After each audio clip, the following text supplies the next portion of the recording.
നമ്മൾ പലപ്പോഴും പലരും വിചാരിക്കാറുണ്ട് ഒരുത്തം ബലം പിടിക്കുമ്പോൾ പകരം ബലം പിടിച്ചാൽ മതി. അത് തെറ്റാണ്. ഒരുത്തം ബലം പിടിക്കുമ്പോൾ അവൻ നമ്മളെ മേത്ത് പിന്നെ പിന്നെ പിന്നെ ഞെക്കിയിട്ടാണ് ബലം പിടിക്കുന്നതെങ്കിൽ കുറച്ച് മാറി കൊടുത്താൽ മതി. അപ്പോൾ അവന് ബലം പിടിക്കാനുള്ള അവസരം നഷ്ടമാവും. ഒരാൾ നിങ്ങളെ കയ്യിൽ മുറുക്കി പിടിക്കുകയാണെങ്കിൽ നിങ്ങൾ തിരിച്ച് ബലം പിടിക്കാതിരിക്കുക. നിങ്ങൾ കൈ ലൂസാക്കിയിടുക, പിടിക്കട്ടെ എന്ന് വിചാരിക്കുക.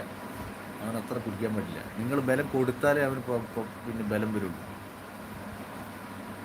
നമ്മൾ റോട്ടിൽ കൂടി നടന്നു പോകുമ്പോൾ ഒരുത്തൻ നമ്മുടെ അടുത്ത് വെറുതെ വന്നിട്ട് നമ്മളെ പിന്നെ എന്താ പറയുക, ആക്രമിക്കാനുള്ള ശ്രമം നടത്തുന്ന കൊടുക്കുക. അപ്പോൾ അവൻ്റെ അടുത്ത് നിൽക്കുക എന്നുള്ളത് മണ്ടത്തരാണ്.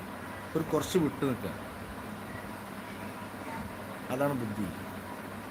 പിന്നെ 45 ഡിഗ്രി ആംഗിളിൽ കുറച്ച് ചെരിഞ്ഞ് നിൽക്കുക, എന്ന് പറഞ്ഞാൽ നേരിട്ട് അവൻ്റെ അറ്റാക്കുകൾ കൊള്ളാതിരിക്കുക.